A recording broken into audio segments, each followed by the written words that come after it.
Police take a new approach to combat crime. Today's concerns, tomorrow's headlines. At Issue with Janine Graff.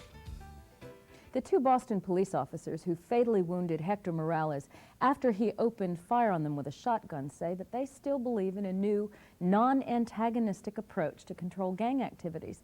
Critics say that the fatal encounter disproves the methodology, and here to discuss the issue is Frank McGee, the General Counsel for the Boston Police Patrolmen's Association. And Frank, you should know on the inside what's happening because I believe you are representing officers Gumpertz and Greeley, correct? That's right, yes. From your standpoint, tell us what happened that night. It was more or less a routine beginning for the night. Tommy Gumpertz and Darren Greeley were partners in an unmarked car patrolling in the Eggleston Square section, and they were coming up Washington Street going towards Columbus Avenue from Forest Hills, and they took a right on School, and they saw Hector Morales and Felix Martinez walking down School Street, paid no attention, knew both of them. And as they approached 87 School Street, which is in fact the main gathering place for the gang known as the X-Men, they noticed a group of 6 to 8 in the hall, some of whom, in the doorway, some of whom they knew. Tom decided to check it out, and so he went in, and Darren stayed outside covering him from the sidewalk. Oddly enough, Hector walks by, says nothing, gets about 5 steps to Darren's right, and all Darren said was, hey, what's up? And Hector turned around and made a certain remark, and here's what's up, MF, and Darren saw he had a shotgun in his hand. And as he dove to his left, the blast went over his right side of his head, and he described it as being similar to what might be like a high-intensity hair blower, whoosh, thing going by him. And as he was down, he pulled his service pistol out and returned fire. And then a chase went around the car in which Hector fired 4 blasts from a shotgun. These are bird pellets cartridges, but they have 250 lead pellets in each cartridge. They're lead pellets, and that's what the officer was struck with? Yeah, so Hector unleashed 900 pellets in that brief period of time. And Tommy heard the first blast, and he came out of the hallway, looked out. As he did, he caught a blast, which was literally over his head, but it got 6 in the top of his head, 1 here on his forehead, 1 in the bone right up in here, and 1 in the lower right jaw. But the blast blew him back into the hallway. So when he was bleeding pretty badly, but he got on the radio and called for help. Then went out and looked for Darren and didn't see Hector or Darren. He went around the front of the car, and Darren was kneeling on the ground, and he saw Hector's body laying in the street. And where was Hector's weapon at this time? Hector was lying on the street with his hand still in the trigger housing and the rifle the shotgun between his legs. From some of the reports I read, the shotgun was at least 5 feet away from his body. Well, I'll tell you what happened to it. So it turns out that then Darren went over, pulled the gun away, and just brushed it aside, putting it about 5 feet away, 6 feet away from Hector's body. Tommy come running out, and in every event there's a strange thing. Tommy runs up to him, and he said to Darren, "Darren, I think I'm dying." He was bleeding pretty bad. Mm-hmm. And of all things, he said to him, "Call my wife, Christine, right now." He says, "I don't want her to hear about this on Channel 5. So that was, but we still haven't gotten to a point. In fact, that's where we'll hold it. But we'll examine when Hector was shot in all of this. And there are some claims that he was shot after he was down, and we'll return to our discussion in just a minute.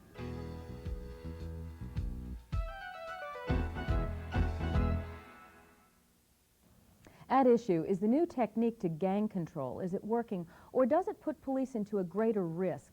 Even after the Hector Morales incident, Frank McGee probably will say yes. We haven't gotten there yet. We have Hector Morales who is lying on the ground dead. Now, you haven't explained who shot him, how it happened, and why. Since this new approach was in, I would assume that the officers were surprised since they had formed, as I hear it reported, a relationship with Hector.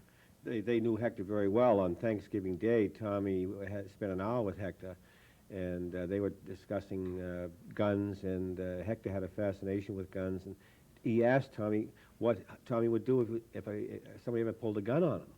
And Tommy's conversation was that it was holiday time, family time, chill out, that, guns don't solve any things. That was on Thanksgiving Day. Secondly, who shot Hector?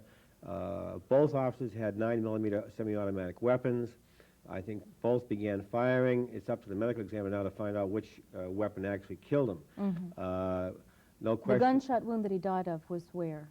Well, as I understand it, there were wounds into the stomach and the liver area, and the medical examiner will have to come up with the actual cause of death and which weapon did it. All right, but we have reports that he was already down while he was being shot at again. That is a We have blatant reports lie. the fact that he was crying out for my mother, don't shoot anymore.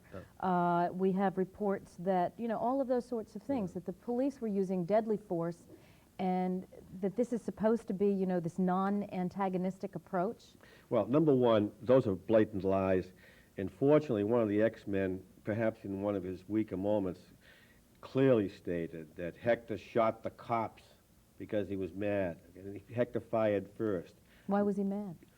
We'll never know, I suppose. But here's the kid telling the interviewers and the police that Hector shot the cop first, okay? Why Hector did it, nobody will ever know. That's the sad part about this whole thing. But turning to the question of what the police were doing, it's in effect a form of community policing, if you will.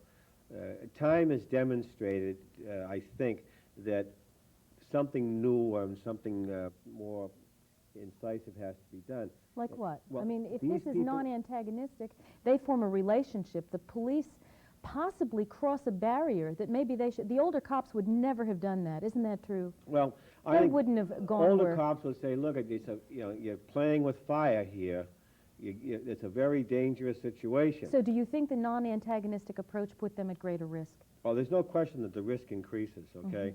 But by getting to know these people, it's a broader question, and I mean by that this.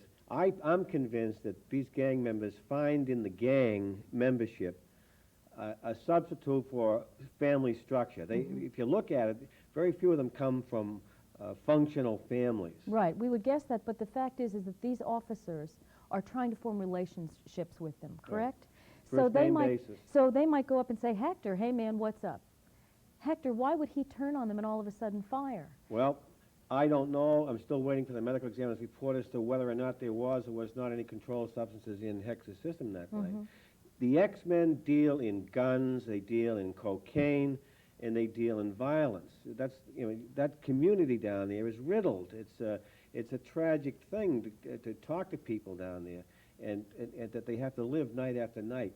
Now, I take particular issue with people like Rosaria Salerno, who said the other day that she met the X-Men down in City Hall, some of them, and they struck her as being a nice group of boys, and that all they really want are more basketballs and improved playgrounds. Isn't that just being a little And bit naive? if she's trying to suggest to me that they're willing to lay down their guns for basketballs, then I'm in the wrong business or something. Well, what's going to get them to lay down there? I mean, what do we do to reduce crime? What can the police force do? Do we need more cops on the beat? Do we need these new approaches? Do we return to the old way of doing things? Everybody's got their own theory, but let me just What's tell you yours? this. What do you think? Take Area B, for instance, okay? In 1989, we made 14,742 arrests on Area Right. B.